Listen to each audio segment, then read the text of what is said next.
সৰুপথাৰ সমষ্টিৰ বিধায়ক বিশ্বজিৎ ফুকনে সপোন ৰচে সিন্ডিকেট মুক্ত সৰুপথাৰৰ কিন্তু বিধায়ক বিশ্বজিৎ ফুকনৰ সপোনক কোঠাৰঘাট বিজেপি নেতা ছফিউল আহমেদৰ বিজেপি নেতা ছফিউল আহমেদৰ নেতৃত্বত সৰুপথাৰত চলি আহিছে গৰু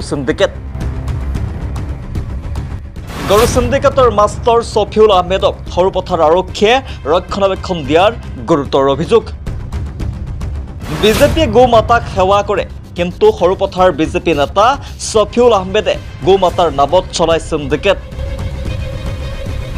শাসকীয় দলৰ নেতা হোৱাৰ বাবে পুলিচ প্ৰশাসন কাকো খাতিৰ নকৰে ছফিউল আহমেদে গৰু সিন্ডিকেটৰ মাষ্টাৰ ছফিউল আহমেদে হেনো মেনেজ কৰি ৰাখে পুলিচ দল সংগঠন আৰু একাংশ সাংবাদিককো গৰু সিন্ডিকেটৰ মাষ্টাৰ ছফিউল আহমেদৰ বিস্ফোৰক কল ৰেকৰ্ডিং ভাইৰেল সামাজিক মাধ্যমত এসময়ৰ গৰু বেপাৰী ছফিউল আহমেদ এতিয়া গৰু সিন্ডিকেটৰ মাষ্টাৰ কি চলি আছে সৰুপথাৰ সমষ্টিত চাওক আমাৰ এই বিশেষ প্ৰতিবেদন এয়া হৈছে সৰুপথাৰ সমষ্টিৰ বৰ্তমানৰ বিজেপি নেতা তথা প্ৰাক্তন কংগ্ৰেছী ছফিউল আহমেদ বছৰ বছৰ ধৰি নাওজানৰ গৰু বজাৰখন চলাই আহিছে ছফিউলে গৰু বেপাৰী বুলি জনাজাত সেই ছফিউল এতিয়া গৰু সিন্ডিকেটৰ মাষ্টাৰ বিজেপিৰ টেগলাইন লৈ ৰাইজৰ সেৱাৰ সলনি এজন ছফিউল আহমেদে নামি পৰিছে গৰু সিন্ডিকেটতহে অভিযোগ অনুসৰি পূৰ্বৰ কংগ্ৰেছত থকাৰ সময়ৰে পৰা গৰু সিন্ডিকেট চলাই আহিছিল ছফিউল আহমেদে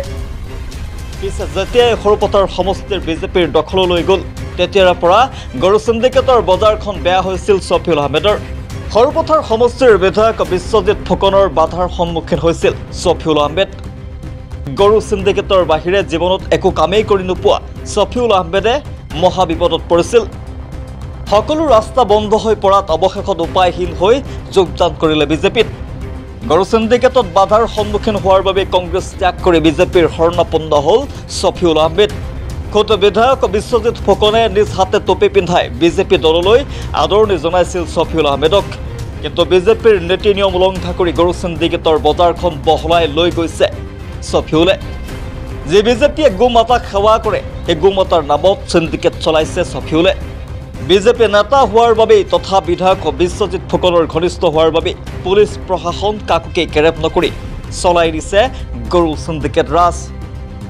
অভিযোগ অনুসৰি সৰুপথাৰৰ এছডিপিঅ অচি একাংশ সাংবাদিক তথা একাংশ দল সংগঠনো হেনো ছফিউল আহমেদৰ পকেটত থাকে সকলোকে টকাৰে মেনেজ কৰি ৰাখে হেনো ছফিউলে আনহাতে গৰু সৰবৰাহ গাড়ী কোনোবাই ৰাখিলেই চিধা থানাত ভৰাই দিয়াৰো ভাবুকি দিয়ে ছফিউলে শুনি আচৰিত হ'ব ছফিউল আহমেদৰ নেতৃত্বত গোলাঘাটৰ পৰা নাগালেণ্ড হৈ চুবুৰীয়া ম্যানমাৰ আৰু বাংলাদেশলৈ সৰবৰাহ হয় চোৰাং গৰু প্ৰথমে গোলাঘাটৰ পৰা নাওজান চুঙাজান আৰু লাহৰীজান হৈ নাগালেণ্ডত প্ৰৱেশ কৰে গৰু ভৰ্তি ট্ৰাক ইয়াৰ পিছত নাগালেণ্ড হৈ ম্যানমাৰ বাংলাদেশলৈ চালান হয় চোৰাং গৰু প্ৰথমেই শুনি লওক সামাজিক মাধ্যমত ভাইৰেল হৈ পৰা গৰু সিন্ডিকেটৰ মাষ্টাৰ ছফিউল আহমেদৰ কল ৰেকৰ্ডিংটো গৰু সিন্ডিকেটৰ মাষ্টাৰ ছফিউল আহমেদে নিজ মুখে স্বীকাৰ কৰিছে কোন কোন মেনেজ হয় হেল্ল' দাদা কোৱা আজি আহিব না আজি গাড়ী এখন যোৱা কথা আছে এতিয়ালৈকে কোৱা নাই কিন্তু মানে যোৰহাট নে কৰবাত লোড হৈছে মোক কৈছিলে মানে গলে জনাম বুলি কৈছে গাড়ী চাই আকৌ আহিলে গলে মোৰ ঠাই দিয়ে আহিলে দিগদাৰ হ'ব নি কলে কৰিলে চন্দা মাটি গৈছে কালি গোলাঘাট গৈছে কলে গৈছে মিটিং কৰিছে জাগৰ মঞ্চৰ নাই কৰা মিটিং নাই কৰা এতিয়া সেইখিনি ল'ৰাখিনি কোনোবাই কিবা কৈ আছে কৈ থাকিব দিয়ে তোমাৰ হিচাপত তুমি থাকা এই যে টেনচন ল'ব নালাগে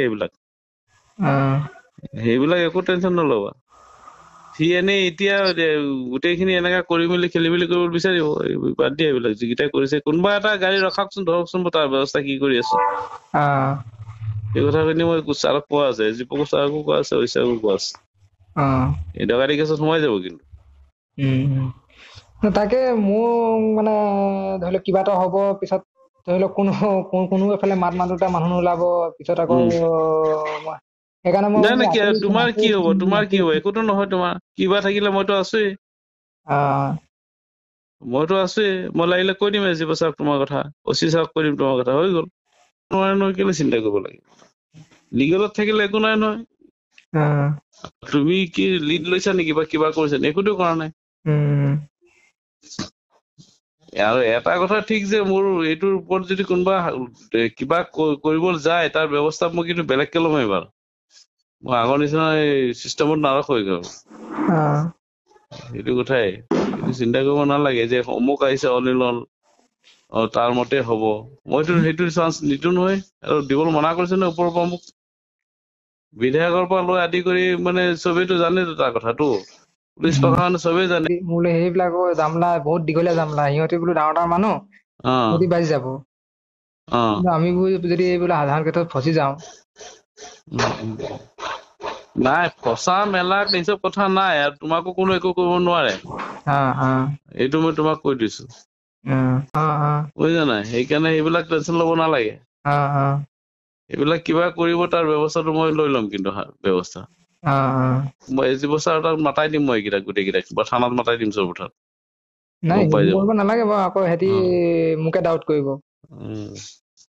নাই নকৰো বাৰু, কিন্তু এটা কথা যে বেছি কৰিলে কিন্তু মই একদম বেলেগ ব্যৱস্থা লৈ ল'ম আৰু। এইটো মেইন ডকাইত এইকেইটাই বুলি কৈ পেলাই দিগদাৰি কৰি দিম মই আকৌ। মানে গম পাই যাব। কাৰণ এইবিলাক আৰু কাৰোবাৰ কিবা আছে, এইটো কোনো অধিকাৰেই নাই ৰখাবলৈ বা ধৰিবৰ কাৰণে বা পইচা ল'বৰ কাৰণে, হয় নাই?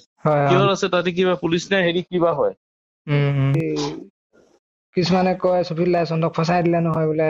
এতিয়া মই গোটেইখিনি পইচা মই বিতৰণ কৰি দিওঁ, চবক দি দিওঁ। নোপোৱা মানুহো পাইছে এতিয়া। কোনো সাংবাদিক অহা নাই, নাম এটা কোৱাচোন কোন সাংবাদিক গৈছে বুলি। তাৰ ঘৰত থৈ যাব। দেখা নাই কোনো নাই যোৱা, এই নাযায় নহয়। নবীনহঁতকো ফোন কৰিছেহি, মোক কৈছে নহয়। কোনো নাযায় নহয় এইবিলাক। পগলা নেকি এইবিলাক তাৰ ওচৰত যাব যে? কি MLA টিকেট লৈ আহি গল নেকি? কোনো জাগৰণ মঞ্চ নাই, তাক অলৰেডি হেৰিৰ পৰা উলিয়াই দিলে। সেইটো সম্ভৱে নহয়। বিজেপিটো নহয় এতিয়া, এইটোত নাই, বিজেপিটো নাপায়। আৰু তাৰ ঘৈণীয়েকে এবাৰ টিকেট নিদিয়ে, এইটো ফাইনেল হৈ আছে। সেইটো ফাইনেল হৈ গ'ল। টেনচন ল'ব নালাগে। কিবা থাকিলে মোক চিগনেল ৰাতি 12টা-1টাত হলেও ফোন কৰিবা। টেনচন ল'ব নালাগে। বুজি পাইছা নাই? বাকীখিনি মই কি কৰিব লাগে মই কৰিম বাৰু এইবিলাক। ঠিক আছে। ঠিক আছে, মোক ফোন কৰি থাকিবা খালি। গাড়ী এখন যাব এতিয়া, গৈ আছে হা। ঠিক আছে।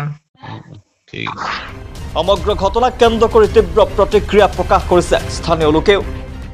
মানে নাওজানত যিখন আমাৰ গৰু বজাৰ আছে, গোলাঘাট ডিষ্ট্ৰিক্টৰ যিখন নাওজানৰ যিখন গৰু বজাৰ, সেই গৰু বজাৰখনৰ পৰা ডাইৰেক্ট অবৈধভাৱে গৰু যিখিনি মানে নাগালেণ্ডলৈ ছাপ্লাই দিয়ে। আমি যিহেতু স্থায়ী বাসিন্দা, আমি কথাখিনি অলপ জানো। মানে গৰু গাড়ীবিলাক কেনেকৈ যায়, কি ধৰণে নিয়ে, এখন গাড়ীত মানে 15-20টালৈকে গৰু জাপি দিয়ে, তেনেধৰণৰ প্ৰমাণ আছে আমাৰ ওচৰত, আমি দেখিছোঁ। আৰু গাড়ীবিলাক যিটো ৰফতাৰত গাড়ী চলায় মানে সেইটো মানে একদম অসহ্য হৈ যায়। মানে তোমাৰ সেইটো সময়তে এতিয়া ৰাস্তা কাম চলি আছে, ধূলিয়ে বালিয়ে স্কুলৰ ল'ৰাবিলাকৰ কাৰণে বহুত অসুবিধা হয়, আৰু সাধাৰণ ৰাইজৰ কাৰণে দিগদাৰ হয়। গতিকে এই বস্তুখিনি চৰকাৰে ইয়াৰ ওপৰত অলপ চকু ৰাখিব লাগে। আৰু দল সংগঠন যিখিনি মেডিয়া আছে আমাৰ ইয়াতো মেডিয়াও বহুত কেইজন আছে, জনা শুনা লোক আছে, তেখেতলোকে এইবিলাক বস্তুৰ ওপৰত অলপ চকু দিব লাগে, নজৰ ৰাখিব লাগে। নিয়ক গৰু ক'লৈ নিছে সেয়া আমাৰ মতলব নাই যেনিবা, তথাপিতো মানে গাড়ীবিলাক অলপ লাহে ধীৰে চলাব লাগে, আৰু যাতে সাধাৰণ ৰাইজৰ কোনো অসুবিধা নহয়। গৰুখিনি সাধাৰণতে নাওজানৰ যিখন বজাৰ আছে, সেই বজাৰৰ পৰা এই ধৰণে দুৰ্গাপুৰ যোৱা বুলি কয় সিহঁতি সুধিলে মানে। আৰু এখন গাড়ীত 15টা-20টালৈকে গৰু জাপে, আমি নিজ চকুৰে দেখা সেইটো, যিহেতু আমি স্থায়ী বাসিন্দা। আৰু এইটো ৰাস্তাই সম্পূৰ্ণ কাৰবাৰটো এইটো ৰাস্তাই হয়। আৰু দল সংগঠন যিখিনি মেডিয়া আছে, সেইসকলে এই বস্তুটোৰ ওপৰত চকু ৰাখিব লাগে। আৰু এই গাড়ীখন স্পীডত যায়, আপোনাক খুন্দিয়াই নিউ নিচিনা কৰে। যদি সেই গাড়ীখন আপুনি ৰখাবলৈ চেষ্টা কৰে, তেতিয়া কিন্তু প্ৰশাসনে তাৰ ওপৰতহে মানে কেছ দিবলৈ অলপমান বাধ্য কৰোৱা নিচিনাকৈ কৰায়। মানে তাৰ প্ৰমাণ মই নিজে পাইছোঁ এবাৰ, সেইটো কাৰণে মই ক'ব পাৰিছোঁ। আৰু এই বস্তুটো যিটো গাড়ী স্পীডত চলোৱা যিটো ৰফতাৰ সিহঁতৰ, সেই বস্তুটো সোনকালে বন্ধ কৰি দিব লাগে। আৰু এই কথাখিনি চৰকাৰক আমি অৱগত কৰিছোঁ, আৰু তাৰ ওপৰত কিবা এটা বিবেচনা কৰিব বুলি আমি আশা ৰাখিছোঁ। এতিয়া প্ৰশ্ন হয়, গৰু চিণ্ডিকেটৰ মাষ্টাৰ ছফিউল আহমেদক কিয় গ্ৰেপ্তাৰ নকৰে সৰুপথাৰ আৰক্ষীয়ে? বিধায়ক বিশ্বজিৎ ফুকনে সকলো জানিও ছফিউলৰ বিৰুদ্ধে কিয় ব্যৱস্থা হাতত নলয়? ছফিউল আহমেদে সঁচাকৈয়ে মেনেজ কৰি নিজৰ পকেটত ভৰাই থৈছে নেকি? আৰক্ষী প্ৰশাসন দল সংগঠন তথা একাংশ সাংবাদিকক অন্যায় দুৰ্নীতি সিন্ডিকেট সহ্য কৰিব নোৱাৰা সৰুপথাৰ সমষ্টিৰ বিধায়ক বিশ্বজিৎ ফুকনে বিজেপি নেতা তথা ঘনিষ্ঠ ব্যক্তি ছফিউল আহমেদৰ বিৰুদ্ধে ব্যৱস্থা হাতত ল'বনে ক'ত গ'ল এতিয়া RSS ক'ত গ'ল বিশ্ব হিন্দু পৰিষদ ক'ত বজৰং দল ক'ত হিন্দু জাগৰণ অসম গোমাতাৰ অবৈধ সৰবৰাহত নিমাত কিয় এই দল সংগঠনসমূহ